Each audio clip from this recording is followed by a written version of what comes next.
ICC ஆடவர் அணியின் T20 உலகக்கோப்பையில் India மற்றும் சவுத் ஆப்பிரிக்கா அணிகள் இறுதிப் போட்டியில் களம் காண இருக்கிறது.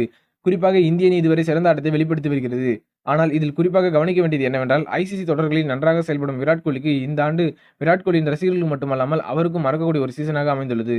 இந்த ஆண்டு உலகக்கோப்பையில் அவர் ஃபார்ம் குறித்து ரோஹித்திடம் கேள்வி எழுப்பப்பட்டது. அதற்கு பதிலளித்த ரோஹித், கோலி ஒரு கிளாஸான வீரர். சுமார் 15 ஆண்டுகளாக விராட் கோலி இந்திய அணிக்காக விளையாடி வருகிறார். ஆகையால் அவர் ஃபார்மில் இருக்கிறாரா இல்லையா என்பது பற்றியதெல்லாம் பிரச்சனை இல்லை. ஒட்டுமொத்த ரன்களையும் சேமித்து வைத்திருக்கிறார். இறுதிப் போட்டியில் அனைத்து ரன்களையும் விடுவிப்பார் என்று ரோஹித் கூறியிருக்கிறார். இதில் ரசிகர்களின் கருத்து என்னவென்றால், கோலி ஒன்-டவுனில் மீண்டும் களமிறக்கி இருக்கலாம் என கருத்து தெரிவித்தார்கள். ஐபிஎல்லில் தொடக்க வீரராக களமிறங்கி நல்ல ஹிட்டிங் கொடுத்தார். ஆகையால் தான் தொடக்க வீரராக அவரை களமிறக்க இப்படி ஒரு முடிவை இந்திய அணி எடுத்திருக்கும்.